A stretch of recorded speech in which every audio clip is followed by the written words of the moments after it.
don't block the path of inquiry. Don't lay down rules that make it impossible for people to ask important questions. Welcome to the Thought Stretchers podcast, where we hope to stretch your thinking about important issues in education through rich inquiry. My name is Drew Perkins, and I'm your host for these conversations for complexity and nuance. Hello again, and thanks for tuning in. For those of you who are first-time listeners, I welcome you. And for those of you who listen regularly, I do appreciate it. It's been nice to connect with some of you in our Thought Stretchers education community, which you can find at thoughtstretchers.org. And I certainly invite any and all of you to join me there.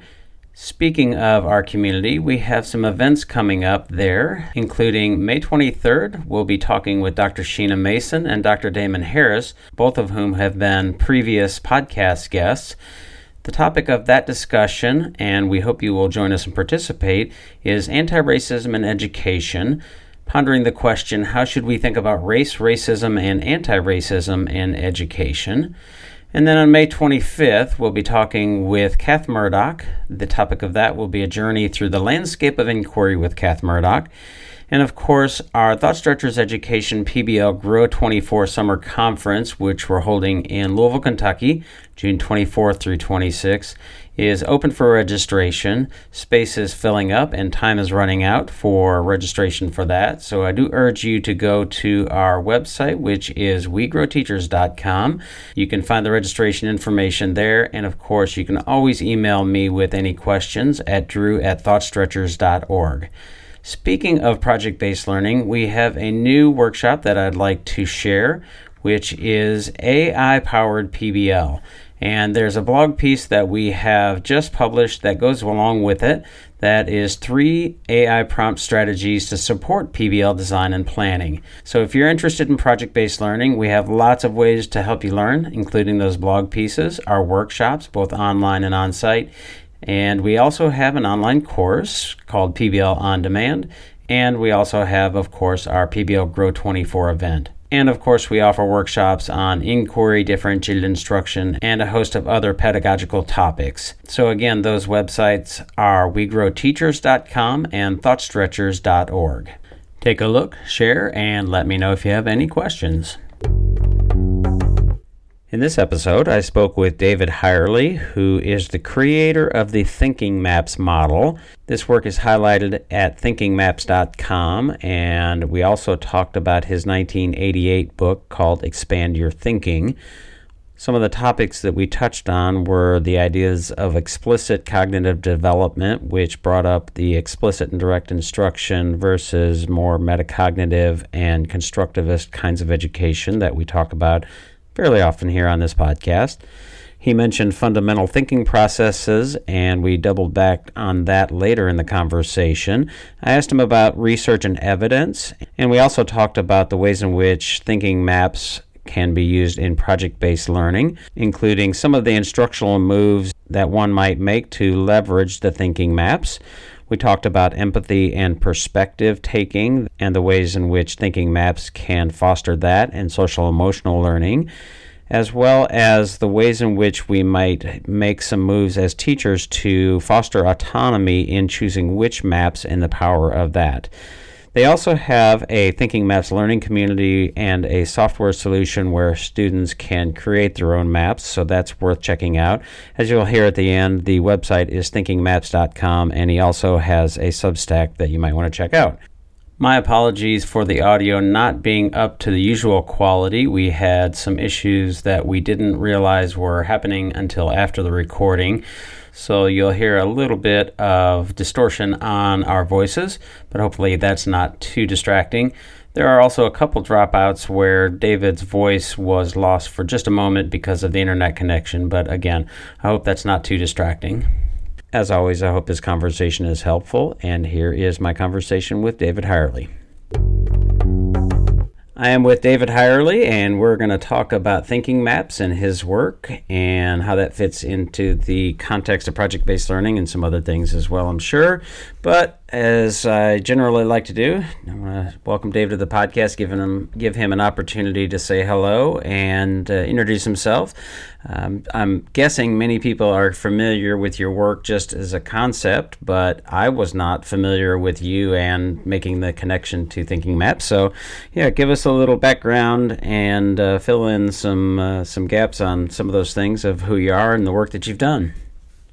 Yeah, it's well. First off, I appreciate the opportunity to have a conversation with you and with the listeners that follow you. It's project-based learning has always been a key interest of mine, and I think it's part of this larger conversation about how to develop students' thinking over time. And have them really live in this world that's changing and moving forward.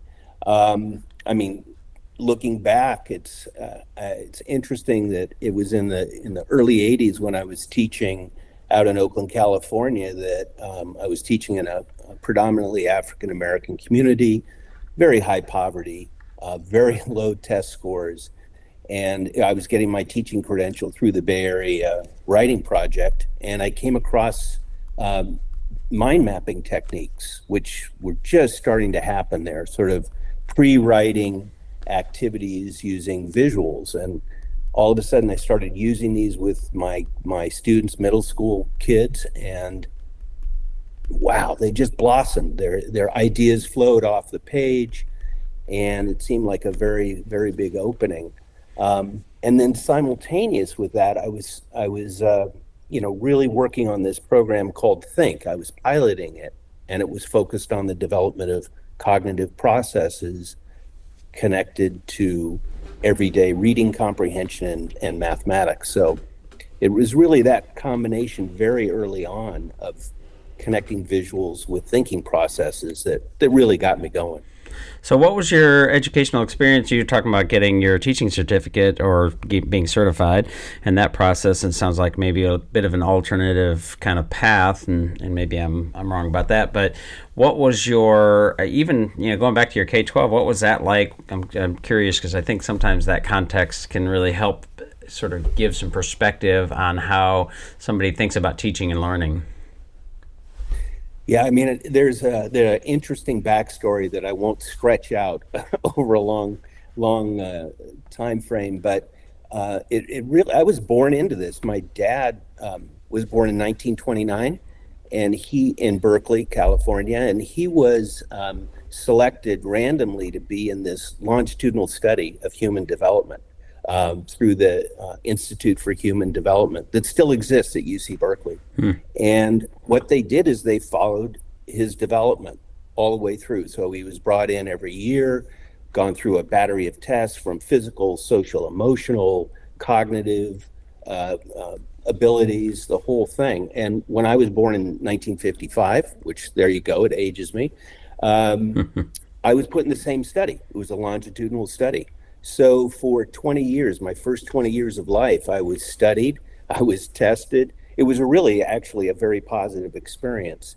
And through that, I really became attuned to thinking about how I think, how I act, my behaviors, but mostly about my cognitive development. So I became really, I think unlike a lot of kids, they go through school, we learn a lot of content, but rarely are students asked, I think, to say, how are you thinking? What are those fundamental processes? So early on, I had this exposure that only later did I realize led me into teaching and then led me into the work I do. So it's really about what I learned from that is that there's this continuous process of cognitive development.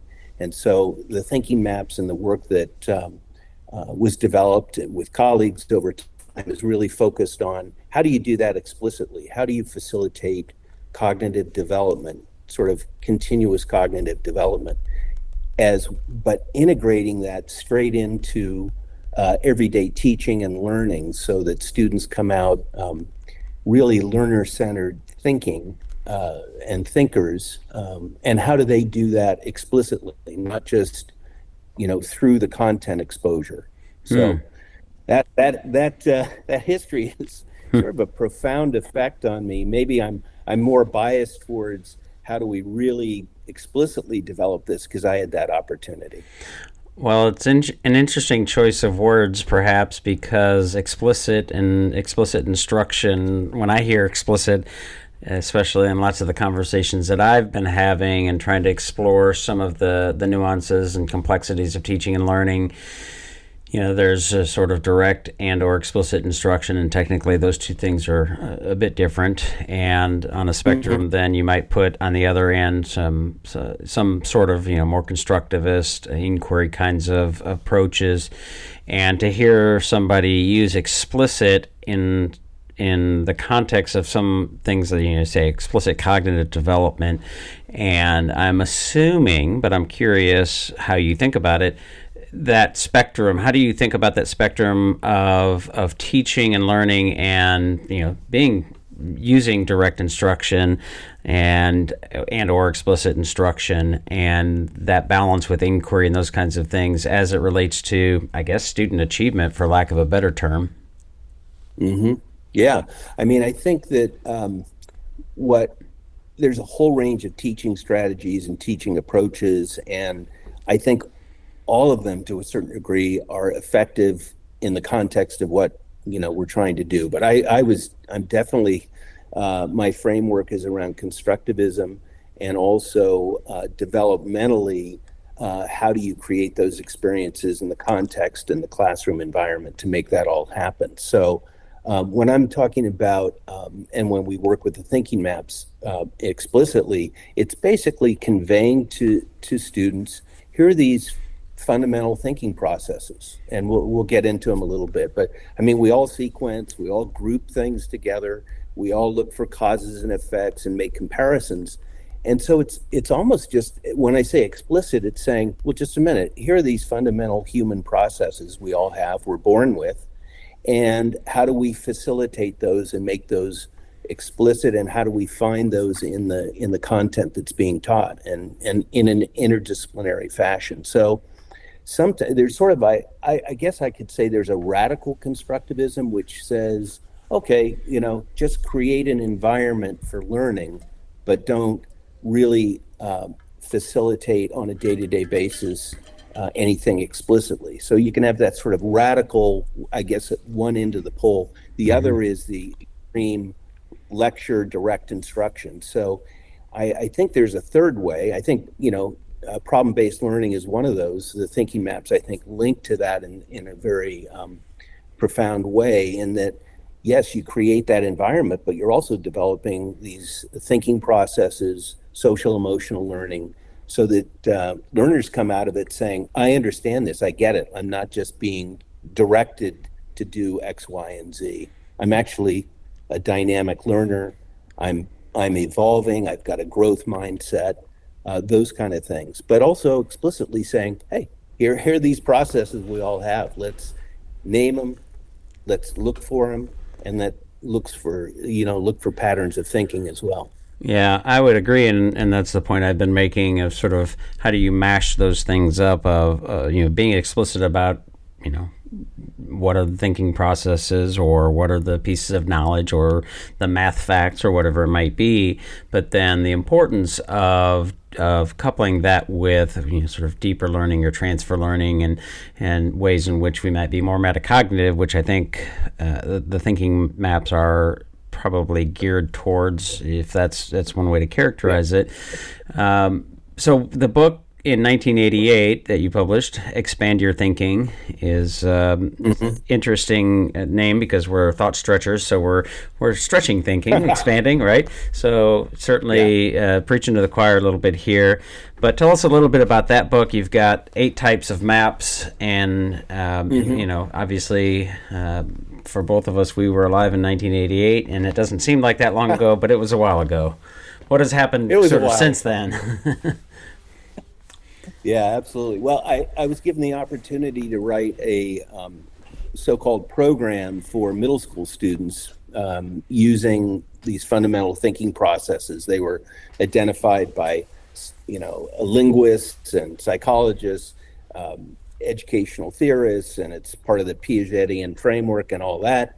But I was asked to write a guide for middle school students and teachers for developing these processes sort of explicitly. So that's how the Expand Your Thinking guide helped. And it was the classic back of the napkin experience where I was sitting there as I was writing this. I was saying, just a minute, how do we, as you say, sort of mash that up? How do we really connect the thinking processes with the content? And it came out of the use of visual tools to make that the vehicle doing so.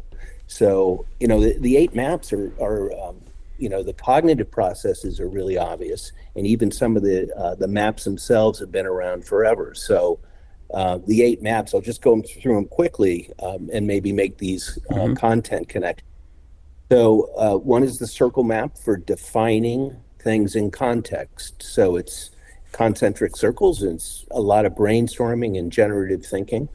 So you can basically, students use this every day to define, let's say it's problem-based learning, defining the problem. The bubble map is for descriptions and attributes and properties. So again, maybe I'll just stay with problem-based learning actually. So identifying a problem, but using a bubble map and the cognitive process of description and describing to really focus in on objects and ideas. The double bubble map, playfully called that because it's about comparing and contrasting. It's dynamic. It isn't sort of a closed Venn diagram, but really dynamic so that students compare and contrast things as they're problem solving, working on content. The tree map is for classification. We know this, we use this inductively and deductively. So think of a tree with sort of the main ideas, supporting ideas, and details. Same sort of thing. In problem-based learning, you have to organize information, you group it together, you think about how these different pieces work. So that's the tree map. The brace map is basically like a bracket, but it's for physical parts of whole objects. The flow map, we call it the flow map, but flow charting has been around for a long time. That's sequencing. So let's say you have a project. What are the sequence of steps? What are the parallel steps that are happening? And that leads really into cause and effect thinking. So we have the multi-flow map, and that visually helps students thinking more in systems. So what are the causes of an event, and what are the effects, and what are the ripple effects? And then the 8th one, and by the way, there's no sequence to the maps. They're just used as a language, is the bridge map for analogies and metaphors. So, by the way, and you know this, in scientific thinking, we use metaphors all the time to describe things, abstract things in concrete terms. So boy, that I sort of ripped through that quickly, but the other thing, it's almost like the 8 parts of speech. We use grammar to think about all the words we use to create sentences. The 8 maps are used in a very similar way, very interdependently, to show, organize, generate, and reflect on information. And I'll just add, one really important key part of this, because you mentioned metacognition, is that we have students draw a frame around these maps as they're creating them. And it's called basically a frame of reference, or a metacognitive frame. So it isn't just that we can generate ideas or organize them or reflect on them. It's also thinking about our frame of reference, what's influencing us, what are our background influences that really drive how we show information and how we create it. So I know that was a long stretch, but people can do a search and go to Thinking Maps Incorporated to get a closer look. Yeah, well, one clarifying question, because I said project-based learning, you said problem-based learning, and sometimes those terms are used interchangeably. Yeah. Do you make any distinction there? I think actually there's project-based learning and there is problem-based. I mean, I think that project-based is, and please jump in if there's different definitions and you have a different vision of it. I think project-based is more umbrella and more interdisciplinary, and it's pulling a lot of pieces together for students and creating a structure for for focusing on larger and deeper and more comprehensive studies. And then problem-based, I see, and again, it may be the name change here, but it's more isolated in some ways. It's like, how do you solve a problem? How do you learn about it? How you reflect on it? And how do you move on? So yeah. Well, I make some distinctions that are a little bit different, and it's not terribly important because people make all kinds of different and use those terms interchangeably. The way that I think about project-based learning versus problem-based learning, one of the key things is that for project-based learning is that it lacks or it has an authentic audience, and a problem-based learning, sort of like if you're familiar with Project Lead the Way, which I think is very good, but they're sort of simulations, and they do tend to be focused on a problem. Project-based learning can be focused on a problem, but not necessarily. And so that introduction of the authentic audience is something that we think is really important that I won't get into here. But I'm always curious to hear how people, because sometimes even I'll hold up, John Hattie's latest book of 2,100 plus meta-analyses, and he says problem-based learning, and I think he's essentially using those interchangeably. So mentioning John Hattie, I'm curious because one of the things that I think is important in our work is the engagement with research and evidence, and kind of referring back to some of the things that I mentioned earlier, sort of this dichotomy or spectrum of direct and explicit instruction versus more constructivist, and at the end, that discovery learning, I think, is how I would describe that sort of kids just learning what they want when they want, that kind of thing. But most of us are somewhere in the middle, and so sort of the science of learning really pushes. We have evidence for this, and this works, and this works, and this works, and I think they're right, and those things are important. And we get pushed on, well, what's the evidence for project-based learning, or what's the evidence for inquiry, or what is an inquiry, and all those things. And so one of the things that I think is a relevant question here is to consider or ask, what is the research, or how have you engaged with research, or what have you seen with research and evidence in terms of using thinking maps and the outcomes, especially thinking about what are those outcomes that we're after, because that's something I think is really important. Is we want to clarify what outcomes we're after and use the right tools, of which thinking maps, I'm sure, are a tool to really get us to certain outcomes. So I've thrown a lot at you there. No, to me, that's essential, an essential question. When we started our group back in 1990, that was a long time ago, and we're still going. What's delightful about it, it's still happening, is that one of the key points that we made early on was we have to show evidence. We have to show evidence that, one, these are effective as not just individual tools, but a language. We have to really show that students can become fluent with these with some support relatively quickly, not 3 years later.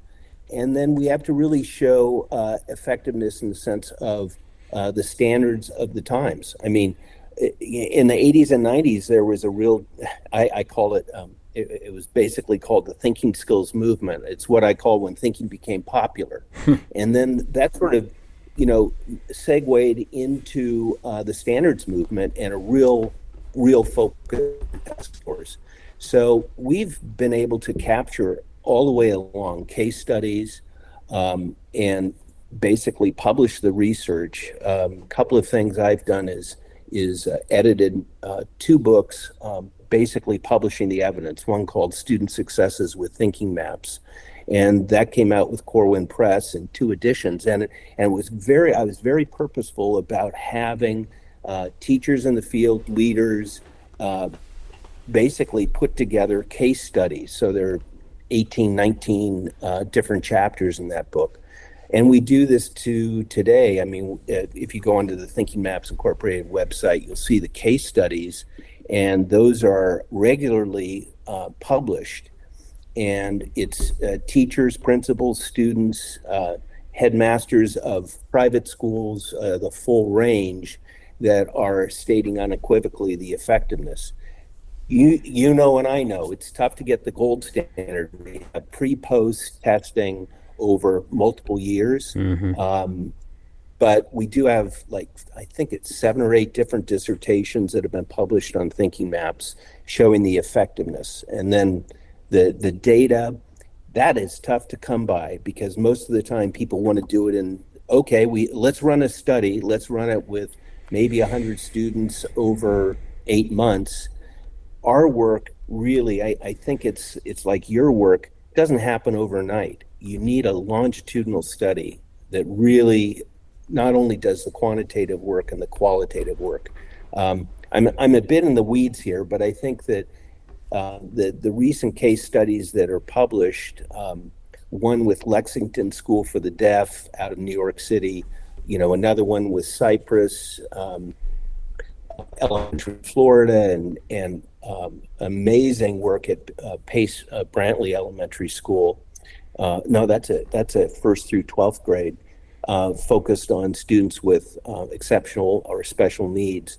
Those kinds of documents really show the effectiveness of second language acquisition for students with exceptional needs or special needs, and then across in whole schools, which is what we work with. So there's a lot of evidence out there. Would I say it's the gold standard? We did have a third-party study out of Johns Hopkins University that looked at the effectiveness of thinking maps, and that's published on our website that shows 2 to 3 times growth. Those are always need to be contextualized, though. That isn't all of a sudden, okay, this is the gold star. It needs to be proven every year. It needs to be proven in the whole schools that we work with and in classrooms, and that's what we document on a regular basis. Publish those. Yeah, well, I think one of the fundamental problems, I discussed this a bit in a podcast a couple episodes ago with an educator, and well, his name's Dylan William, and one of the things that I think is really difficult in this argument, for lack of a better word, is that sort of the science of learning, that direct and explicit instruction evidence is much easier to quantify, and that there's a bit of a squishiness or a slipperiness to the outcomes for things that might be categorized as deeper learning or something like that, inquiry, constructivist kinds of things, and even I think more make it more difficult is that some of those results may not show up quite as quickly, and there's some residual sort of continual work at it that, along with brain development and continued exposure and work, that some of those tools or some of those skills and things that we want to develop, mindsets, dispositions, whatever it might be, that metacognitive reflective kind of processing thinking, or deeper thinking, doesn't necessarily show up quickly, and so that argument sometimes lands flat on a certain audience, which is it's neither here nor there. I don't think it's reasonable to say that those that makes it not worth pursuing, or that we shouldn't work on those kinds of things. But anyways, that's my soapbox. Let me jump in there too, because I very early on, well, actually, before I even developed the thinking maps as a language for learning, and I was using mind mapping, and I was using some graphic organizers and concept mapping and systems thinking, all these different things, I realized, what's very interesting here is we have an assessment and self-assessment tool, because, like Hattie's work with visible thinking, and if you go to Project Zero, I was actually at Harvard for a few years way back when with Project Zero and David Perkins. The whole idea of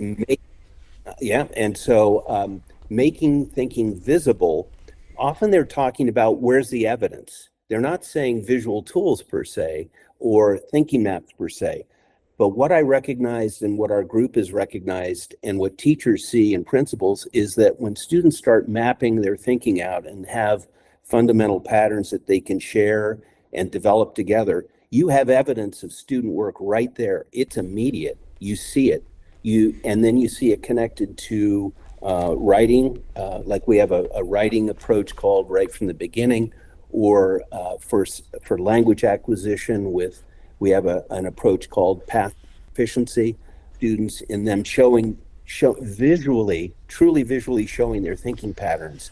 So teachers can, in the moment, assess where students are. Students become truly metacognitive because they're looking down on a page. It's almost like, sometimes I make the analogy to Google Maps. If you're driving along or before you're seeing, okay, here's the map of where I'm going, here's where I've been, here are the different options and alternatives.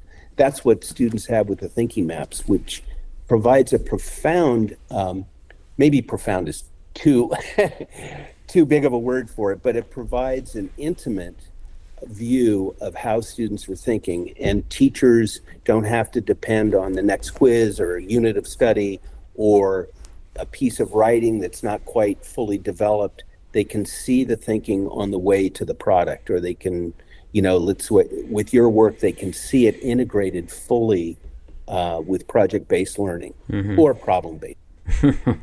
You cut out for just a moment when you were mentioning the program about 30 or 40 seconds ago. What was the name of the program that you mentioned? Well, there's two programs that we developed after teachers and whole schools learn the thinking maps as a fundamental language for learning across content. They can decide, well, we really have a large second language acquisition population. So there's Path to Proficiency that melds language and thinking processes. It's like Vygotsky's thought and language. It's putting those together. And then another approach that was developed by Jane Buckner a long time ago comes out of the writing approach. And it's right from the beginning. So that integrates the thinking maps as text structures for developing writing, whether it's narrative or comparative or predictive writing. So those are ways that we work with whole school faculties over time rather than an isolated. By the way, we never do isolated one-off workshops. It's always whole school over time and developmentally appropriate with whatever the context of the school is. So it's different ways of going. Yeah, well, that's certainly what we aim for as well. Sometimes it could be difficult to get that commitment, but we know that just that one-off kind of workshop is not generally very effective, but that's a whole other podcast. So the thinking maps and use of thinking maps in the context of project-based learning, I'd like to explore that a little bit. So what are the ways in which you have seen or that you would advocate for that sort of marriage and the use of inside of project-based learning? Well, with project-based learning, and there are different designs, but there's usually a cycle, and I always think of it in terms of design thinking, from initiating the ideation, or what is the larger issue or problem or project that's being engaged with. So there's sort of the initial ideation and planning. So the thinking maps work at the sort of generative stage, and it's even what used to be called, I don't know if that's a term that's used anymore, is problem finding. It's digging deeper. It's not just saying, okay, we're going to give you a project idea or a problem. What's deeper? What's below that? Is there something going on there? So the thinking maps, the circle map for generating ideas, grouping ideas, describing them, thinking about what are the causes of certain events happening, that can happen at that early stage. And then the next stage is beginning to generate, not just generate, but also organize a lot of information. So that's where the maps move from being highly generative to more organizational. So how do we organize all this information? How do we put it together? And then, really following through that, it's then revising those initial ideas, reflecting, and that's where the frame of reference that we use comes in pretty explicitly. It's like, how am I thinking about this? Have I thought of everything? What are the other influences that are having on my ideas and organization of ideas? And then I think it's also moving to a final product. So the maps can be integrated within whatever kind of representation is being offered, whether it's on, maybe students are creating a whole lab that people can experience, or they're creating a research document, or it's a series of interviews. The maps can actually be integrated into those in a way that best represents the information. So I think it's sort of every stage the maps come in, and I think it can be a problem, because sometimes people look at the thinking maps and they say, oh, these are just a bunch of graphic organizers. And that term organization becomes where people get, it's basically, I got stuck with that. It's like, no, it isn't just about organization. It's also about how you generate ideas, how you reflect on them, and then how do you really think about different points of view that are influencing it. So it's well beyond, and includes the richness of organization, because that's a lot in any kind of project in daily life, by the way, when we're organizing our lives. But it's also the generative side and the reflective side. Well, you mentioned Project Zero, and we're fans of their work. Ron Richard has been on the podcast, and we had an event where we had some discussion about his latest book, which I think is really good, Creating Cultures of Thinking. And we used some of their thinking routines, which has, like the Making Meaning routine, which we're big fans of, is very visual. And, I see some connections here to thinking maps, but it's not quite the same. I'm wondering, because it could certainly just be organizational, especially without sort of the guidance of good facilitation teacher kind of thing to really make the most out of these thinking maps. What are some of the instructional moves or things that you want teachers to do to move them from organization to something that is more, connecting ideas and the relationships and consideration of those thoughts and those kinds of things, and how might you use them to embed and sort of pull out and leverage inquiry processes? Yeah, I mean, that's and Project Zero's work and his work on the thinking routines is, to me, very key, in that with the maps, you have a language that then can be used in multiple different ways. And those routines and different teaching strategies are what we sort of integrate into our initial training. So it isn't just like, okay, here are 8 maps, here's a frame of reference, go for it, see how it works for you. It's how does this really work for collaborative thinking, for working together. But the key starting point for us, which I think it sort of differentiates the thinking maps from other approaches, is that it's an actual language that students are learning. I often think about this. It's like, well, we have the language of mathematics. We have the English languages, English language, and all the languages around the world. We have musical notation. We have all these different kinds of languages. It's interesting that we don't have a language for thinking. And that's really what the maps are about. So the first move is for teachers to, over a period of time, maybe it's a couple of months, slowly but surely introduce each of the maps to all of the students in their classroom. And this is happening whole school at the same time. So that any kind of teacher move or strategy or approach then is readily available to them when the students have become fluent with the maps. So I can say, okay, let's get into cooperative groups. We're focused on reading a selection in literature. What I'd like you to do is each of your groups select the maps that you think are most appropriate for characterization, for main idea, supporting idea, and details, for the narrative of the story, for turning points in the story, causes and effects. And the students already have the cognitive language, but they also have the visual vehicle for doing that. So any thinking routine becomes just elevated, I believe, because the students have the tools to actually take action and work together. So the other side of this is, I think, one of my mentors from way back, actually, he pulled me out of the classroom when I was teaching in Oakland, is Art Costa, and his work with habits of mind and social emotional learning.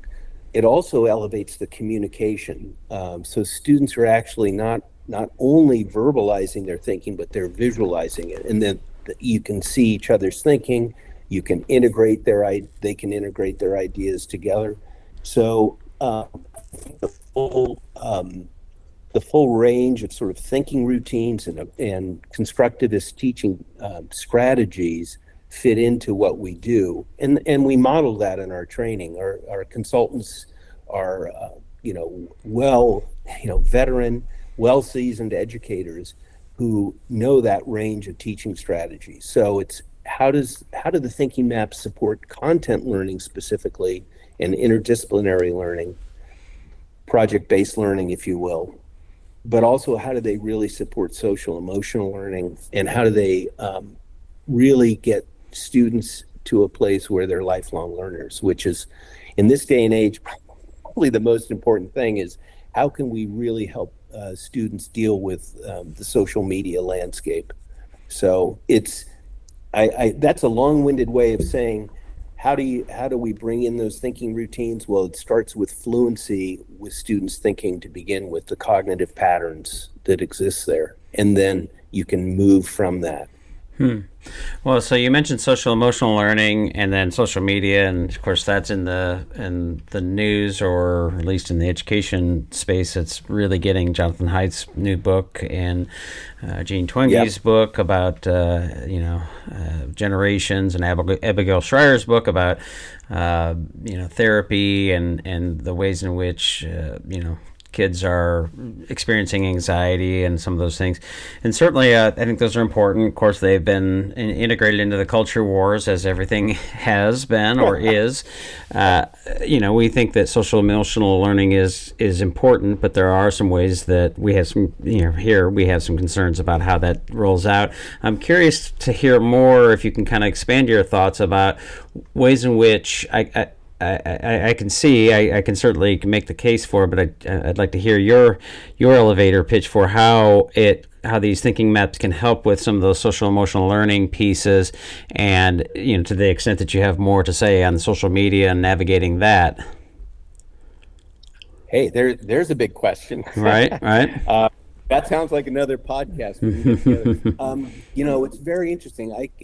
You as well probably came through initially seeing social emotional learning from Daniel Goleman's work, at least initially, and emotional intelligence. And in that book and in a previous writing, he basically said that schemas are the ghost in the machine, in the sense that our emotional landscape and our social landscape, we have these schemas, we have these networks of ideas, each of us in our own mind and our own brain. And that his idea was, how do you surface those different ideas and feelings? So the thinking maps are, and I really took that seriously. It basically comes from schema theory. We have these networks of ideas. How do we support students in raising up their and visually representing their emotional states and their ideas? And the social emotional learning and emotional intelligence per se, it's really based not just on emotions, but also meaning. I think that maybe I share a little bit of the skepticism that you surfaced there about social emotional learning, because I believe that in classrooms, making meaning is our highest priority. Obviously, creating a positive environment for mindset growth, but how do we really engage students and each other in making meaning? And that's where the maps really come in. So I think the focus on emotions is key, and we really bring that in with the frame of reference. Like, what are the emotions that are influencing how you're thinking about these ideas? That's really, really key. So I see a very direct link. Actually, cognitive behavioral therapy is based on having folks in that kind of environment plan, think through their ideas. It's very sort of okay, what are you going to do next? What caused you to do that? What compare your previous behaviors with what you'd like to the positive behaviors you want. What are the ripple effects of those are all sort of cognitive based questions. And I think that as students become fluent with the maps, they're visually representing that. And as for the social media landscape, I mean, I thought that the thinking maps were going to be important sort of in that constructivist time when thinking became popular, and then standards came in. It's like, okay, we could focus this strictly on improving test scores, but we had a broader vision. But as I've been thinking about it over the last 3 to 5 years and just every day now, with social media, students need, and we all need, filters for dealing with all this information. So you go to a website, you're on Instagram, TikTok, whatever it is. How do you mediate? How does a student on their own, because they're typically on their phone or whatever device, how do they become reflective and really think about what's on that site or what's being said, and becoming not just critical but reflective thinkers? And that's where I think the thinking maps still are, they remain viable because they're grounded in fundamentals of human thinking and those processes. So without those kind of filters, and you hear this all over the place, we're all overwhelmed, students are overwhelmed, so much information, and there are no filters for really dealing with it and reflecting on it. So I actually believe that one of the big areas is, I've been thinking about this. I was considering writing yet another book on the whole idea of response to AI. People have, they're sort of rebounding with what do we do? Well, for me, one of the key processes is facilitating human intelligence. Because if we're focused on AI, and people are talking about AI is going to dominate, we're going to have robots, you have that. If we don't focus on human thinking capacities, then we're leaving our students with a huge void in the sense of dealing with AI and artificial representations of what's going on. And so and that's why I think your work as well is really important, is seeing the extent of information and ideas, and not just getting the immediate impulsive response.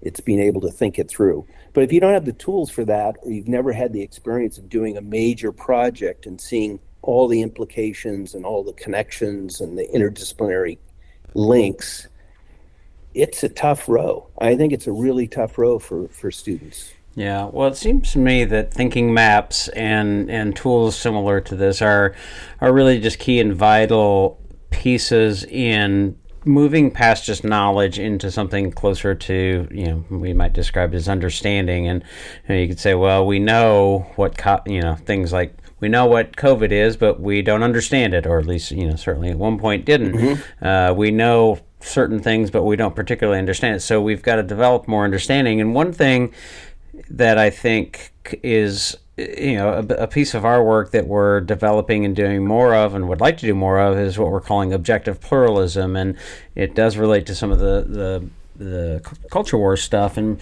trying to make sure mm-hmm. that teachers are understanding and helping students to understand the difference of what we call accepted knowledge and truth, and then perspectives.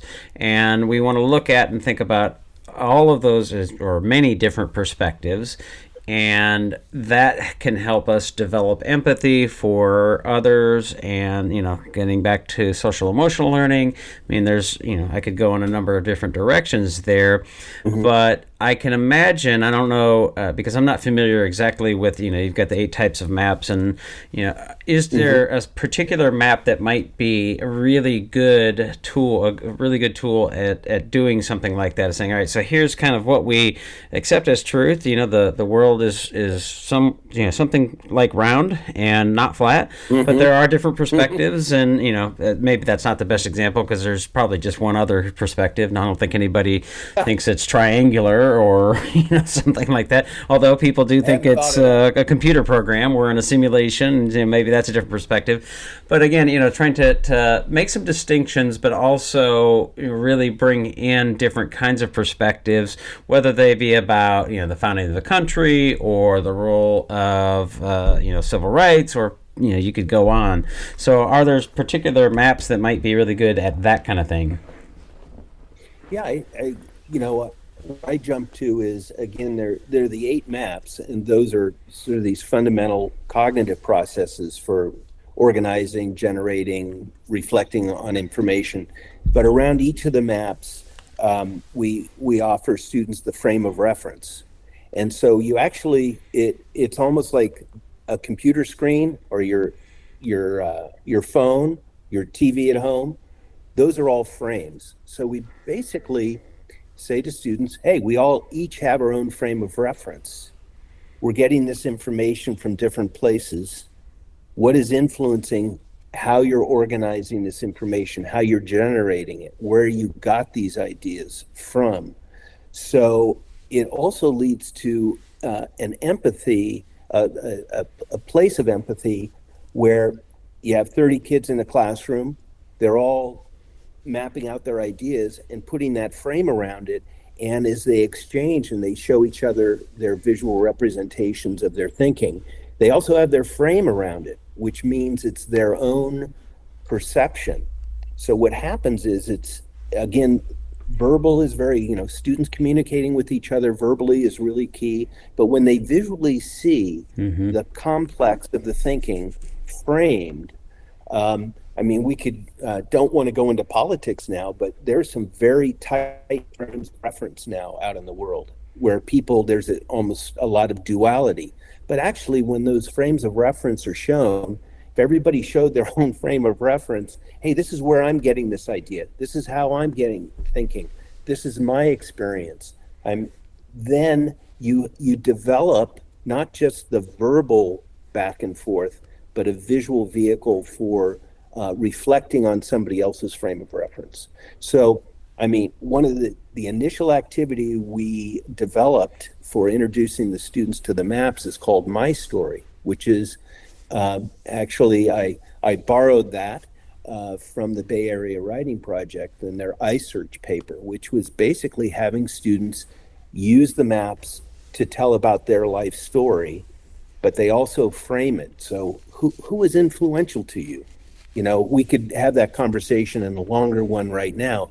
It might be a teacher, a parent, a peer, a priest. What are the books you've read? Where have you been? All of those go into that outside frame of reference through which we think. So we've had tremendous breakthroughs, I think, in students and teachers being able to see each other's thinking, and a sense of equity around access to developing higher order thinking and critical thinking and reflectiveness through not just the 8 maps, but through that frame of reference. And it comes from the whole field of frame semantics. There's a whole history of this around what is actually framing our everyday environments.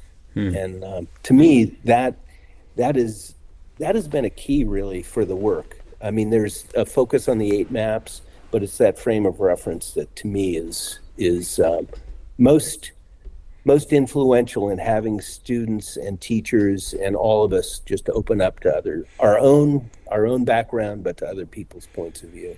Yeah, I think that's really one of the strong suits of sort of making thinking visible and these kinds of tools, is that it allows for others to, I guess, see or hear or understand, or some version of that, what what is going on in other people's brains, and those different perspectives is a really great way to build empathy. And of course that's important in social emotional learning, but also when we're just talking about academics and sharing of ideas and the questions that one might ask and that kind of thing. So yeah, I definitely see the value there. I want to ask too, as I'm thinking about this, so you've got, the eight different versions here, and I can imagine there's sort of a spectrum of how a teacher might ask students to engage in this. I'm curious if you have any sort of advice or ways in which you would sort of make this decision. Is like, okay, so I can imagine, just like with inquiry, just like with lots of things, you want to scaffold appropriately. So you might, with some students, say, this is the thinking map you should use, and we want you to use this. But then there are some other times where it might be really valuable for them to figure out which one of those thinking maps might work, and because then that's a different layer of metacognition and really thinking about the problem and the process and the relationship and all of those kinds of things. So how might a teacher go about trying to figure out how to make that distinction or that decision in their instructional moves? Yeah, I mean, it just makes me think, as you were talking about Project Zero, David Perkins, who I worked with, he was supervising my work while I was there as a grad student, and his focus was on transfer. And he said that many of the approaches to thinking don't include transfer. They just sort of, here's a program, it focuses on these thinking skills, it's a thinking skills program, but there's very little transfer. So the key to, I think, and what you're getting to is that the focus of our professional development work in working with teachers, and we actually use the maps, we have a leadership design as well, so it's truly whole school, is the transfer. So first step is student fluency. So once the students have learned the 8 maps, and they learn it through instruction and content, it isn't just sort of an ephemeral, oh, here are some maps. After they've developed fluency, then we really coach, and it is a coaching process over time, where the teacher's saying, okay, here's this reading selection. I want you to choose individually, I want you to choose the maps, and not just one, but multiple maps that you think will facilitate or help you to understand this, whether it's nonfiction or fiction, this information. So that is the key transition point from teacher-directed, here, use this tree map for main idea, use this flow map for the narrative or sequence, use the multi-flow for predicting what's going to happen next. It's the students that are choosing the maps. And then you get every individual in the classroom deciding which map. And by the way, sometimes it's easy to just say map. They're choosing the kind of thinking that they believe is most important. So that's that metacognitive process. They're choosing the maps, then they join together and show each other, okay, I use these multiple maps together. How do we now consolidate those? So the meaning making is made from the fluency in the language. And then they begin to choose on their own. Now, sometimes the teacher will say, hey, we've got we have this standardized test coming up. There are going to be these kinds of questions. I would suggest and it isn't like you have to always sketch them out. The students develop such fluency, they visualize them in their mind. So teachers can make obvious suggestions and coaching and scaffolding. But the ultimate outcome is grade whatever, whether it's high school, graduating senior, they're fluent with the maps. They're fluent with the cognitive language as well. I mean, I think oftentimes there's the focus on the maps and not on that first word, which is thinking. What are the thinking processes that you're going to need in order to solve a problem, to find a problem, to go deeper, to make meaning? Yeah. Well, as I remember brings to mind as a former psychology teacher and really thinking about sort of problem-centered approaches to thinking about psychology and, internal, external locus of control kinds of things. As you were talking, it makes me think about how we want to really build those dispositions in students to think about what is the problem, almost entrepreneurial in some sense, right? What is the problem I'm trying to solve? What is the outcome I'm after? And really, we want teachers to do that as well. That's my pitch, and why I get so frustrated about this sort of false binary of direct and explicit instruction versus inquiry. It's like, depending on what our outcome is, then we should be thinking about, in this case, which thinking map we might want to use, because we've got to clarify those things. And if we don't, then we're likely to choose a tool that may not bring us to the meeting point that we're after. So, again. Can I just add, too? Yeah. I think one thing that I believe sometimes I get lost in, I think we all do, is this focus on, okay, here's the content, here's moving through the grade levels. But when students leave our schools, they're making decisions every day, intuitively. So one example I use is when you go in, we all shop.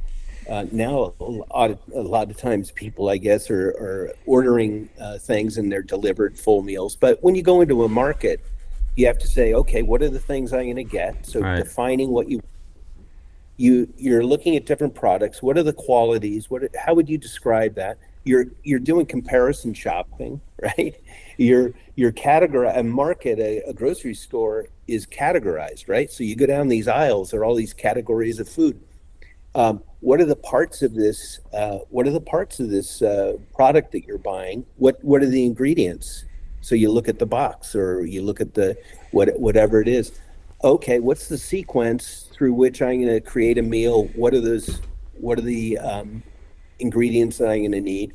Boy, if I buy this, cause and effect. If I buy this, how is it going to taste with the other things I'm going to make for this meal? Or if I buy this and I'm buying the expensive version, do I really need that? So these thinking processes are so natural.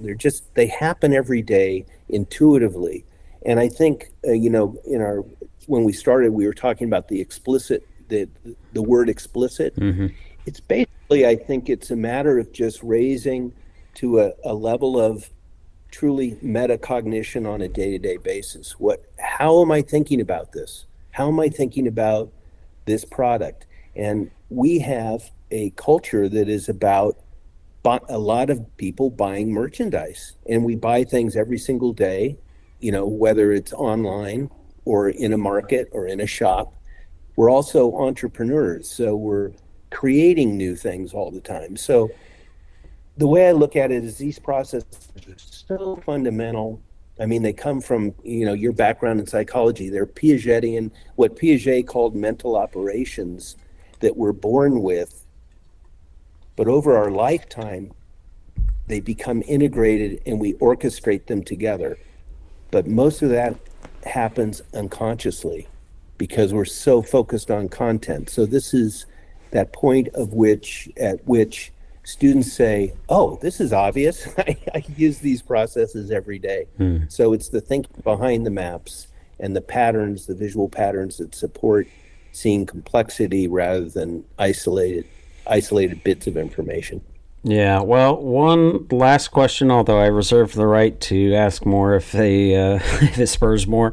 You mentioned, I think, the way you put it early on in our conversation, I wrote down fundamental thinking processes, and I'm curious, are there, in your mind, a set of fundamental thinking processes, or is that sort of more of a generic term that you're using? Well, back in the 90s, when I started doing a lot of professional development work, I said, well, here are these 8 cognitive processes. Piaget identified them. We can see them in every content silo, and we want to integrate them together. And I said, I offered $1 million if somebody could find a 9th fundamental process. And people would come to me, and most of the time they're aggregates of these processes. So think when I'm saying fundamental, I think I think these are from the research, from our background. I haven't been able to identify a ninth or 10th or 30th cognitive process. That doesn't mean there aren't thinking skills and routines and all different things. And also, it's interesting that the people that are trying to create artificial minds also identify these processes as fundamental to even machine learning. So what do we know? This one fellow, Ray Kurzweil, wrote a book, How to Create a Mind, and he basically identifies these processes as fundamental. Like, let's get to this, about not just how the brain works, but how does the mind really work? So I'm always open to, okay, let's keep exploring this. Let's push it. Let's challenge it. Let's be skeptical. I think that all languages are incomplete and they have ambiguities, and and that's just part of what language is, and languages adapt. So I see a future in really looking at other processes and other ways of visually representing them. But at this point, I think after 30 plus years of doing this work and having it challenged by cognitive psychologists and folks in the field, I really believe we've at least approximated the fundamentals. Gotcha. Okay. Well, the website is thinkingmaps.com, and if there are other places that you want them to visit or other links that you'd like to share, this would be a great time. And if there are any things that you want to mention that we haven't mentioned or talk about that we haven't talked about that we should, this would be the time. Otherwise, we'll sign off. Yeah, I think one of the things that I had taken a few notes, and I think you mentioned a challenge of working with whole schools, really doing in-depth work over time. When we started in 1990, my partner and I basically came together and said, we're going to work with whole schools or no schools. Now, that was pretty darn dramatic because if you're trying to build a consulting group and you believe in the work you do, it's much easier to just run around and do workshops. And, whoever wants to come can come. And it started off very slowly, but we believed, and we still believe, in the Thinking Maps Incorporated still focuses exclusively on whole school. And that means that we're focusing not just on teachers, but we're really looking at the development of students over time. So it isn't just every once in a while you get a teacher that focuses on these processes and tools. It's the continuous development over time, whether it's high school or middle school or elementary or preschool or college even. It's how do you do that professional development over time and have follow-up and coaching. And typically we work minimally 2 to 3 to 4. I mean, the case studies that are on thinkingmaps.com, they show some of them have started 10 years ago, and they're still using and integrating the tools. So to me, the go-to site would be thinkingmaps.com, and you can link to the other research we do and other approaches. So that's to me, that's key. And it's one of the things I think that it's the hardest thing to do for those that really want to facilitate and make transformational change. It's how do you do it whole school? It's not easy.